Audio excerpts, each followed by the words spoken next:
अवधूत चिंतन श्री गुरुदेव दत्त श्री स्वामी समर्थ।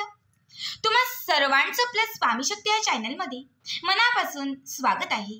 स्वामी तुम्हा सर्वांच्या सर्व चांगल्या इच्छा पूर्ण करोत एवढीच स्वामींच्या चरणी प्रार्थना करते आणि आपल्या आजच्या या नवीन आणि सुंदर व्हिडिओला पुन्हा एकदा नव्याने सुरुवात करते। भक्तांनो, आज नवरात्रीतील शेवटचा दिवस बघा, आज 9वा दिवस आहे, ज्याला आपण नवमी तिथी असं म्हणतो आणि नवमी तिथी म्हणून आपण आजचा दिवस साजरा करतो। बघा, नवरात्रीतील 9ही दिवस हे माता लक्ष्मीची सेवा करण्यासाठी, आपल्या कुलदेवीची सेवा करण्यासाठी अत्यंत महत्त्वाचे असतात। मात्र या 9 दिवसांमधील अष्टमी आणि नवमी हे 2 दिवस विशेष महत्त्वाचे समजले जातात। या 2 दिवसांमध्ये माता लक्ष्मी जी आहे, आपली कुलदेवी जी आहे, आई जगदंबा जी आहे, ती अत्यंत जागृत अवस्थेमध्ये असते। या 2 दिवसांमध्ये तिचा प्रभाव जो असतो तो प्रभाव खूप जास्त असतो। बघा, या 2 दिवसांमध्ये प्रत्येक मंदिरांमध्ये गर्दी वाढलेली असेल। या 2 दिवसांमध्ये असंख्य ठिकाणी तुम्हाला होम हवन करताना दिसतील, पूजा स्तोत्र वेगवेगळ्या प्रकारचे पाठ करताना दिसतील, कारण या 2 दिवसांमध्ये माता लक्ष्मीची कृपा प्राप्त करणं हे खूप महत्त्वाचं आहे। बघा, अगदी तुम्ही 9 दिवसांमध्ये काहीच जास्त सेवा केली नसेल किंवा काहीच सेवा केली नसेल, किंवा काही लोक असे आहेत की पहिल्या दिवसापासून असंख्य सेवा केलेली आहे, तुम्ही सेवा केलेली असेल किंवा सेवा केलेली नसेल, तरी पण लक्षात ठेवा, नवमीच्या दिवशी, अष्टमी आणि नवमी या 2 दिवसांपैकी कुठल्याही एक दिवशी जर या 7 गोष्टी तुम्ही तुमच्या घरामध्ये जाळल्या नाही तर तुम्ही केलेली जी सेवा आहे ती व्यर्थ जाते। बघा, आज तुम्ही प्रत्येक मंदिरात जाऊन बघा, प्रत्येक ठिकाणी तुम्हाला होम हवन केलेलं दिसेल। होम करणं, जेव्हा आपण घरात पूजा करतो किंवा जेव्हा आपण घरामध्ये कुलदेवीची उपासना करतो आणि जेव्हा ती सेवा असेल किंवा ती पूजा जी असेल ती पूर्णत्वास जाते, म्हणजे ती समाप्त होत येते, तेव्हा होम करणं खूप महत्त्वाचं आहे। नवरात्रीमध्ये असंख्य लोक चांडिका होम असेल किंवा दुर्गा सप्तशती होम असेल, बऱ्याच ठिकाणचे होम हवन म्हणजे करत असतात।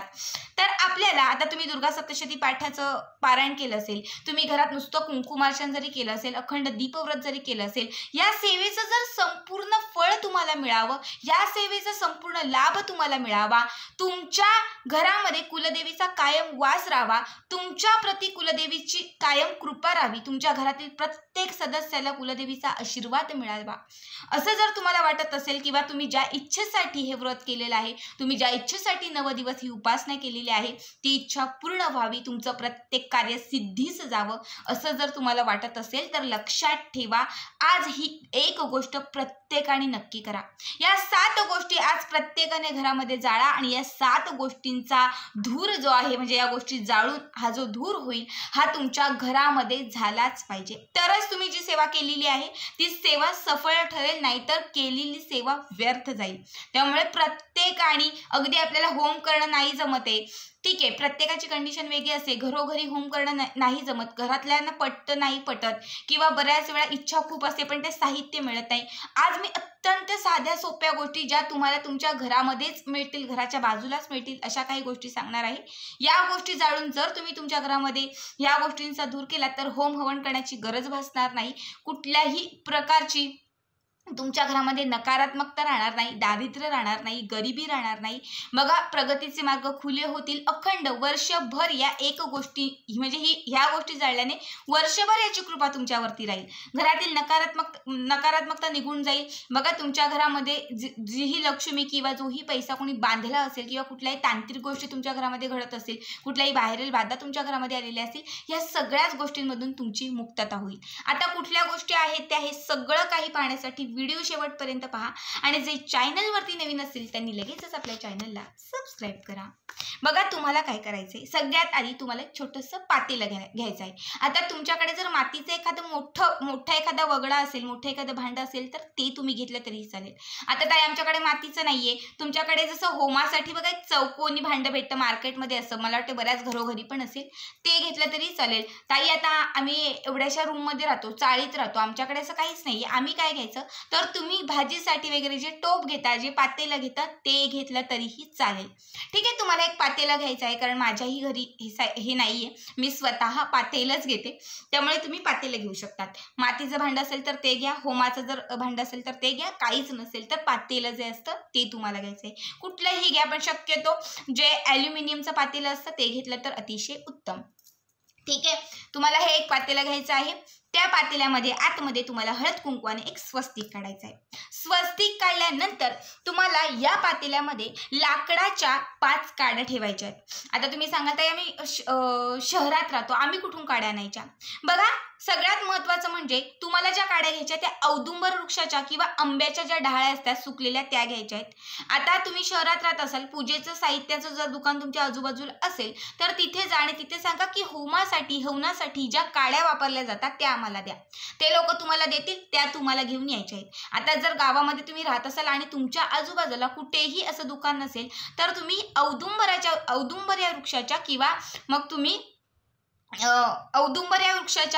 तुम्ही आंब्याच्या वृक्षाच्या सुकलेल्या काड्या तुम्हाला घ्यायच्या आहेत.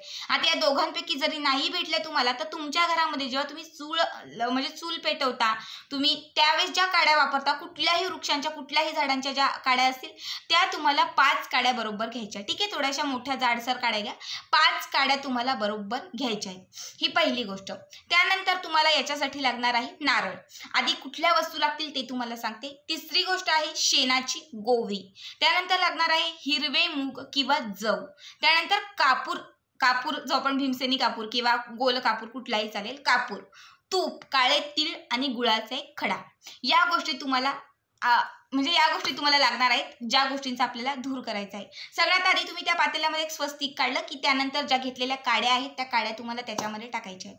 काड्या टाकल्यानंतर तुम्हाला शेणाची गोवरी, गाईच्या शेणाची गोवरी किंवा जीही तुमच्याकडे शेणाची असेल ती शेणाची गोवरी तुम्हाला तिथे टाकायची आहे. आता समजा नाही भेटली तर पूजेचं साहित्य जिथे भेटतं तिथे शेणाची गोवरी सहज मिळेल, तर ती शेणाची गोवरी तुम्हाला याच्यावरती ठेवायची आहे.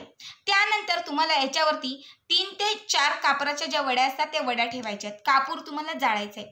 कापूर जसा पेटायला लागेल, कापूर पेटायला सुरुवात झाल्याबरोबर या ज्या काड्या आहेत या काड्यांना थोडीशी आग पकडली, म्हणजे काड्या थोड्याशा ज्या तुम्ही सुकलेल्या टाकल्यात या जळायला लागल्या की लगेच याच्यामध्ये थोडंसं तुम्हाला तूप टाकायचं आहे.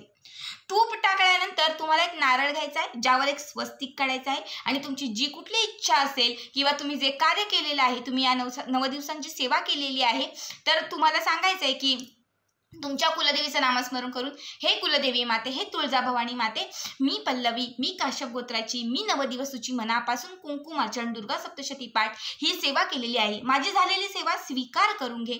तुझा कृपा आशीर्वाद मला आणि माझ्या घरातील प्रत्येक सदस्याला मिळू दे. तुझी अखंड कृपा आमच्या घरावरती राहू दे. आमच्या घरातील नकारात्मकता, दारिद्र्य हे सगळं निघून जाऊ दे. घरातील प्रत्येकाची प्रगती होऊ दे. आम्हाला प्रत्येक कार्यामध्ये यश मिळू दे. घरातील लक्ष्मी खुली होऊ दे. घरामध्ये पैसा, संपत्ती, सुख, समृद्धी या सर्वच गोष्टी अखंड वसू दे. अशी मनोमन प्रार्थना करायची आहे. तुमच्या मनातील जी इच्छा असेल ती व्यक्त करायची आहे आणि हा स्वस्तिक, हळद कुंकवाने स्वस्तिक काढलेला जो नारळ आहे तो तुम्हाला त्या पातेल्यामध्ये जिथे काड्यांनी पेट वगैरे घेतलेला आहे त्याच्यावरती तुम्हाला टाकून द्यायचा आहे, म्हणजे ठेवून द्यायचा आहे. त्यानंतर या नारळावरती थोडंसं तुम्हाला पुन्हा एकदा तूप टाकायचं आहे. तूप टाकल्यानंतर जसा हा नारळ थोडासा पेटायला लागेल त्यानंतर याच्यावरती तुम्हाला थोडेसे काळे तीळ आणि गुळाचा एक खडा ठेवून द्यायचा आहे. ठीक आहे, काळे तीळ आणि गुळाचा खडा ठेवून द्यायचा आहे. त्यानंतर जसं याची अग्नी थोडी अजून पेटायला लागेल तसं याच्यामध्ये हिरवे मूग किंवा जव दोन्ही असेल तर दोन्ही घ्या, किंवा ताई आमच्याकडे फक्त जव आहेत आम्ही जव टाकतो, किंवा आमच्याकडे फक्त हिरवे मूग आहेत आम्ही हिरवे मूग टाकतो. या दोघांपैकी काहीही तुम्हाला टाकायचे आहेत, म्हणजे दोघांपैकी काहीही तुम्ही घ्या आणि ते तुम्हाला याच्यामध्ये टाकायचे आहेत. ठीक आहे, टाकत असताना तुम्हाला तुमच्या कुलदेवीचं जे स्मरण आहे ते करायचं आहे. आता कुलदेवी माहिती नसेल तर मग ओम ह्रीम क्लीम चामुंडाय विचे, ओम ह्रीम क्लीम चामुंडाय विचे, ओम ह्रीम क्लीम चामुंडाय विचे या मंत्राचा जप करायचा आहे. तुमचा जो लिव्हिंग एरिया आहे, म्हणजे तुमचा जो हॉल आहे, या हॉलच्या मध्यभागी ही गोष्ट करायची आहे. हॉलचा जो मध्यभाग आहे या मध्यभागी तुम्हाला हे जे पातेलं आहे ते पातेलं ठेवून तुम्हाला हे म्हणजे हा जो धूर आहे हा धूर तुम्हाला करायचा आहे. या गोष्टी ज्या काही आहेत त्या तुम्हाला जाळायच्या आहेत. बघा, ही जर सेवा केली अशा पद्धतीने तुम्ही जर छोटंसं एक होम तुम्ही तुमच्या घरामध्ये केलं तर तुम्ही आज जी काही सेवा केलेली आहे ती प्रत्येक सेवेचं फळ तुम्हाला मिळेल, प्रत्येक सेवेचा लाभ तुम्हाला घडेल आणि तुमची जी काही सेवा आहे ती सेवा सिद्धीच जाईल. म्हणजे त्याचा जो रिझल्ट आहे किंवा त्याचा जो अनुभव आहे तो तुम्हाला काही अगदी तासांमध्येच मिळायला सुरुवात होईल. बघा, हा एक उपाय केल्यानंतर, हा धूर केल्यानंतर तुमच्या घरातील जी कुलदेवी आहे ती जागृत होईल आणि जेव्हा ती जागृत होईल आणि हा जो धूर तिच्यापर्यंत जेव्हा पोहोचणार आहे तेव्हा त्यावेळेस तुम्ही जर तिचं स्मरण करणार आहात, तुम्ही ज्या इच्छा व्यक्त करणार आहात त्या प्रत्येक इच्छेला ती तथास्तु म्हणत जाईल. अत्यंत साधा सोपा उपाय आहे, साधी सोपी गोष्ट आहे. प्रत्येकाने ही गोष्ट नक्की करा. याच्यातील 1-2 गोष्टी नाही भेटल्या, ताई नाही भेटत आहेत, आम्ही काय करू? तर ज्या गोष्टी आहेत या म्हणजे ज्या काही गोष्टी तुमच्याकडे अवेलेबल आहेत त्या तरी कमीत कमी गोष्टी तुम्हाला जाळायच्या आहेत. अत्यंत साधा सोपा पुन्हा एकदा सांगते उपाय आहे. प्रत्येक स्त्रीने, प्रत्येक महिलेने आज हा उपाय नक्की करा. आजचा हा उपाय कसा वाटला ते नक्की कळवा आणि तसेच पुढचे व्हिडिओ पाहण्यासाठी चॅनलला सबस्क्राईब करा. भेटूयात पुन्हा एकदा अशाच एका नवीन सुंदर आणि छान व्हिडिओमध्ये. तोपर्यंत सर्वांना धन्यवाद. श्री स्वामी समर्थ. जय जय स्वामी समर्थ.